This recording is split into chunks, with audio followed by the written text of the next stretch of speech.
जय हिंद। स्वागत है आपका नॉलेज की नई दुनिया में। मैं फाइटर गुरु नितेश श्रीवास्तव आपका स्वागत करता हूं। तो आज मैं बात करने वाला हूं, अभी इससे पहले का जो वीडियो था उसमें मैंने तिरंगे झंडे के बारे में बात करी थी, और आज मैं आपको जानकारी देने वाला हूं ओलंपिक खेल के झंडे के बारे में। तो जिनको ओलंपिक के ही बारे में ना पता हो तो झंडे तक पहुंचकर क्या फ़ायदा। तो ओलंपिक के बारे में कुछ ब्रीफिंग आपको देता हूँ शॉर्टली, थोड़ी सी जानकारी उसको रखिए समाहित। उसके बाद में हम ओलंपिक के झंडे के बारे में बात करेंगे। तो ओलंपिक खेल की बात करें तो ओलंपिक खेलों की शुरुआत जो हुई थी ईसा पूर्व हो गई थी, मतलब जीसस पैदा नहीं हुए थे उससे पहले 776 ईसा पूर्व में यूनान के ओलंपिया शहर में ओलंपिक खेलों की शुरुआत हुई थी। खेल वैसे भी लोगों को जोड़ता है और खेल अच्छे भी होते हैं, शरीर के विकास में खेलों का बहुत बड़ा योगदान रहता है। और ओलंपिक खेलों की जब बात आई तो 776 ईसा पूर्व में यूनान के ओलंपिया शहर में, एथेंस यूनान के ओलंपिया शहर में जो था वहाँ पर इस खेल की शुरुआत हुई थी।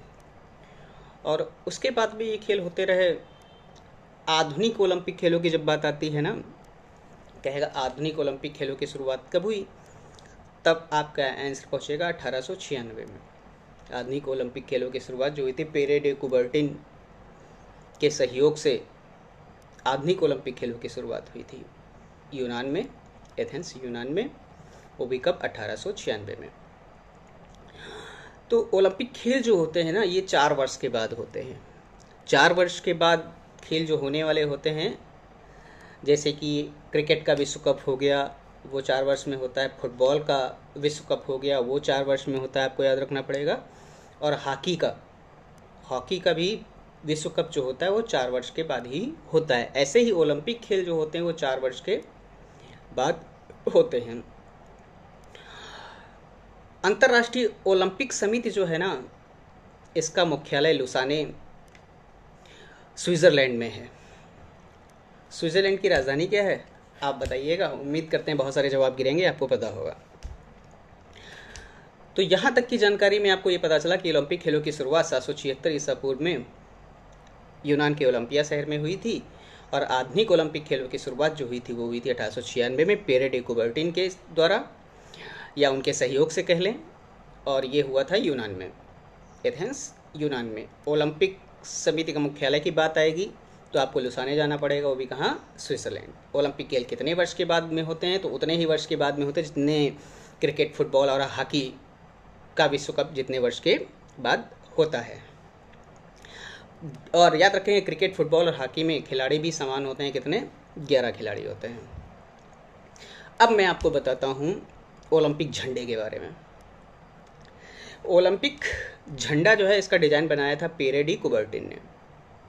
इसका डिज़ाइन बनाने वाले पेरे डी कुबर्टिन ने इसका डिज़ाइन तैयार किया, और ओलंपिक का जो झंडा है वो बनाया गया एकदम वाइट, एकदम बिल्कुल जैसा पीछे बैकग्राउंड दिख रहा है दीवालों का, सफ़ेद सफ़ेद सा। तो रेशमी कपड़ा होता है सफ़ेद, और उस पर 5 छल्लों के निशान होते हैं, गोल गोल 5 छल्ले, और 5 छल्ले जो होते हैं ना अलग अलग कलर के होते हैं। अब ये अलग अलग कलर के जो होते हैं ये महाद्वीपों को डिनोट करते हैं। जैसे लाल, तो झंडे पे जो लाल घेरा बना होता है वो उत्तर और दक्षिण अमेरिका को दर्शाता है। तो लाल झंडा, जो सफ़ेद झंडा है उस पर लाल घेरा जो होगा वो गोल छल्ला जो होगा वो उत्तर और दक्षिण अमेरिका को दर्शाता है। काला झंडे की बात आती है तो काला झंडा अफ्रीका को दर्शाता है, अफ्रीका महाद्वीप को दर्शाता है। आप लोग जानते भी होंगे कि काला महाद्वीप किसे कहा जाता है, अंध महाद्वीप किसे कहा जाता है, पिछड़ा महाद्वीप किसे कहा जाता है, पठारी महाद्वीप किसे कहा जाता है, जनजातीय महाद्वीप किसे कहा जाता है। तो आपका आंसर बनता है अफ्रीका। अफ्रीका जो है ना दूसरा सबसे बड़ा महाद्वीप है। सबसे छोटा महाद्वीप कौन सा है ये आप बताइएगा, सबसे बड़ा भी लिख दीजिएगा, क्या जाता है थोड़ा सा टाइप करने में। हाँ, आपकी जानकारी जरूर पता चलेगी कि आप जानकार हैं। तो लाल जो घेरा है छल्ला जो है वो उत्तर और दक्षिण अमेरिका को डिनोट करता है, काला अफ्रीका को डिनोट करेगा, और जब बात आती है पीले की तो पीला एशिया को डिनोट करता है। पीला जो छल्ला होगा वो एशिया को डिनोट करता है, एशिया महाद्वीप के बारे में बताता है कि हाँ यहाँ पर ये जो घेरा है वो एशिया का प्रतिनिधित्व है। नीले की बात करें तो नीला छल्ला जो होता है वो यूरोप को दर्शाता है, यूरोप महाद्वीप के प्रतिनिधित्व को दर्शाता है। यूरोप सबसे विकसित महाद्वीप है। और आपके लिए प्रश्न छोड़ता हूँ, प्रायद्वीपीय महाद्वीप किसे कहा जाता है, ये आप बताइएगा। और उसके बाद में बताएं तो हरा जो छल्ला बना हुआ होता है वो बना हुआ होता है ऑस्ट्रेलिया महाद्वीप को दर्शाता है, कि ऑस्ट्रेलिया महाद्वीप के प्रतिनिधित्व को दर्शा रहा है। कलर कौन सा होगा, वो हरा होगा। तो ये झंडा जो पीयर डी कुबर्टिन ने बना लिया तो इसका उद्घाटन किया गया पेरिस में, दिखाने के लिए कि देखिए झंडा मैंने बनाया है, पेरिस में इसको उद्घाटन किया गया।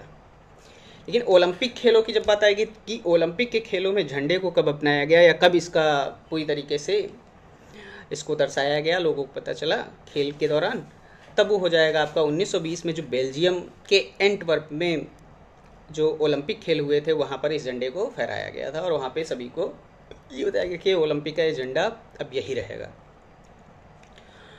तो ओलंपिक खेलों के बारे में, ओलंपिक के झंडे के बारे में इतनी जानकारी आपके लिए बहुत होगी। इतनी जानकारी आप समाहित रखें कि ओलंपिक खेलों की शुरुआत कब हुई थी, आधुनिक ओलंपिक की शुरुआत कब हुई थी, और इसका झंडे का डिज़ाइन किसने बनाया था, इसमें जो छल्ले होते हैं वो कितने होते हैं, और प्रत्येक छल्ला जो कलरफुल है वो कौन से महाद्वीपों को डिनोट करता है। जानकारी अच्छी लगे तो लोगों को शेयर करिएगा, सब्सक्राइब करिएगा, कमेंट करिएगा। अगली बार नया वीडियो आपको मिलेगा नई जानकारी के साथ। तब तक के लिए जय हिंद, विजय हिंद। अपना और अपनों का ख्याल रखें, अपनों के लिए जिएं, अपने सपनों के लिए जिएं, अपना ख्याल रखें। जय हिंद, विजय हिंद।